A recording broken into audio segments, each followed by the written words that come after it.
Hello everybody, Four Eyes here, and welcome back once again. I'm going to be doing something a little bit different here. It's probably just going to be kind of just like a static image on the screen or something for the duration of the video, or maybe just a couple different images. I'm not sure if I end up doing some sort of fact checking with something on here, but I'm going to be just kind of doing this off script, just kind of unlike most people who would be doing this on a script, so you're going to hear me rambling on a lot. But anyway, the news today is that Mega Metagross is getting suspect tested.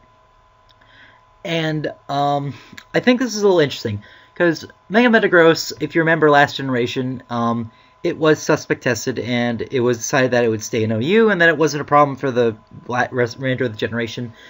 And then we get to Generation 7, and we have a little bit of an interesting change. The main change being the change in how Mega Evolution works.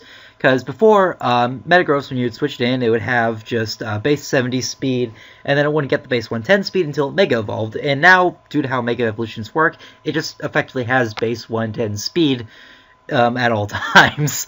So that kind of gave it a little bit of buff. And then there's the introduction of actually good terrain, like stuff from Tapu Lele and Tapu Koko, which give boosts to Mega Metagross's usage of Zen Headbutt and Thunder Punch, which now do more damage when those are on the field. And that's basically it. That's all it got with the buffs. And I don't think the terrains really did that much for it. Now, before you jump down my throat, I'm going to explain that in a bit here. It's not the terrains itself that did it, it's the Pokemon. We'll get onto that in a moment.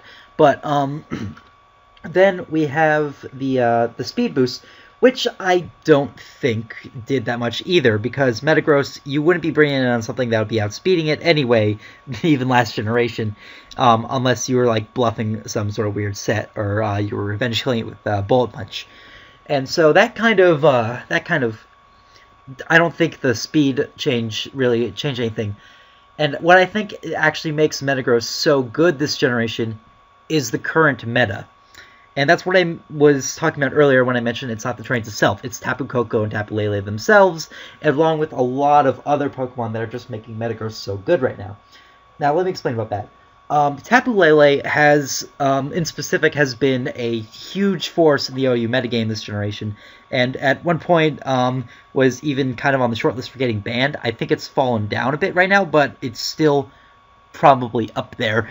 And so, what then happened is Metagross is the absolute best counter to Tapu Lele in the tier right now, aside from something like specially defensive Celesteela. And so Metagross is just able to absolutely destroy Tapu Lele, along with being able to run like a myriad of other sets to destroy other top threats, such as Celesteela, or it can beat Landorus. There's certain Tangrowth sets it can beat. It can run HP Fire even if it wants to beat Scizor. It can check Tapu Koko. It can run Zen Headbutt for Toxapex. It's all these very high top tier Pokemon that are in the metagame right now that Metagross is just able to destroy.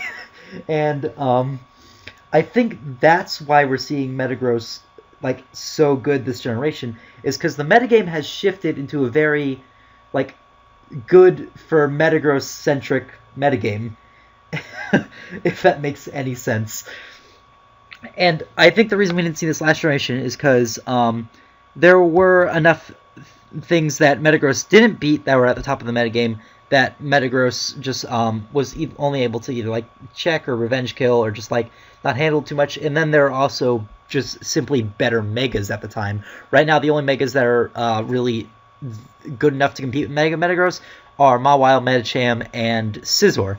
And Scizor, funnily enough, is actually a counter to Mega Metagross, unless it runs HP Fire, which is a thing, apparently. I missed this somewhere. But, yeah, it's just kind of interesting that this is why Metagross is so good, is because of the meta itself and not Metagross itself. Like, yeah, Mega Metagross is a amazing Pokemon, don't get me wrong. 145 base attack, 110 speed, 150 base defense, and 110 base special defense. It's insane. Its stats are insane. It's a really good Pokemon. But the fact that it's a Mega, like all Megas, kind of holds it back a little bit, in the fact that it can't hold an item to really abuse those stats. But it's the metagame that, because honestly, Steel Psychic is probably one of the best types you could have right now in the current metagame, simply because of stuff like Tapu Lele and Toxapex, and then you have like Thunder Punch for Celesteela, Ice Punch for Zygarde and Landorus.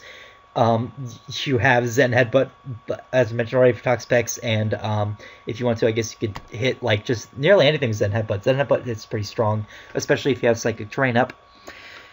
And then there's the checks to Metagross, which are Dugtrio can kill it if it's the Focus Sash variant, and it's not running Bullet Punch. Bullet Punch is a thing on Metagross, by the way. Yes, it still is. It's just rare now.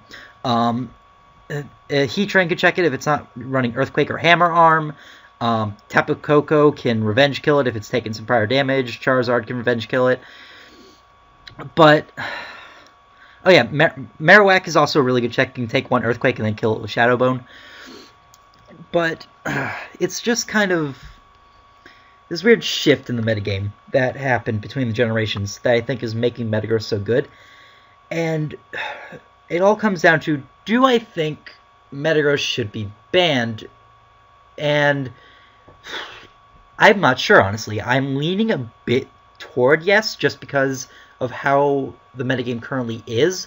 But I think what we see here is a bit of an out of order with suspect testing. And let me explain what I mean by that. I think Tapu Lele should have been suspect tested first. Now, do I think Tapu Lele should have been banned? That's for a different video. But I think Tapu Lele should have been suspect tested first. And I think if that happened, like if there's like a theoretical ladder where Tapu Lele was banned, we would see Metagross's usage fall a pretty good amount of percentage points. And that would be mainly due to that fact for like checking Tapu Lele is one of Metagross's main like strong points. And if we saw other things but then there's all the other things that it takes care of, which I think would still keep it good, but I think for a short amount of time we would see Metagross's usage drop. But then it would probably bounce back when people remember, oh yeah, I can also take on Celesteela and all these other things. And so that's where I kind of am. I'm not sure what's going to happen. And once again, I know I sound like a broken record at this point. I think it's the metagame that's making Metagross broken at this point. I don't think it's Metagross itself.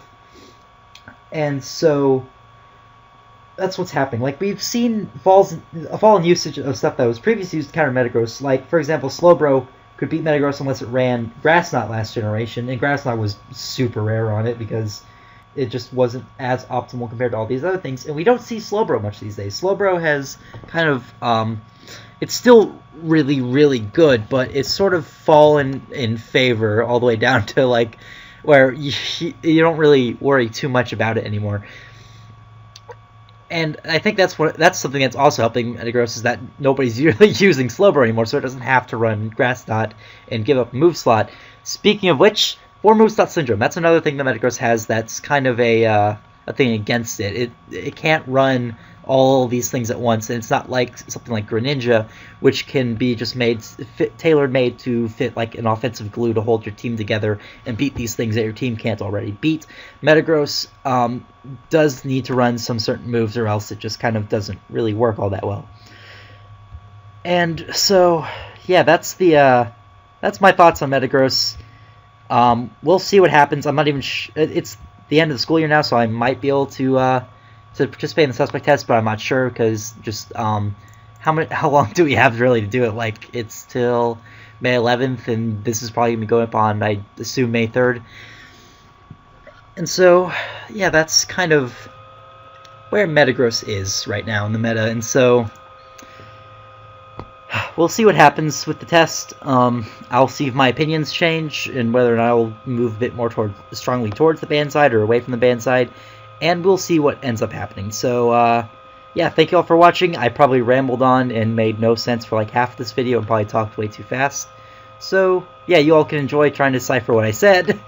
See you later.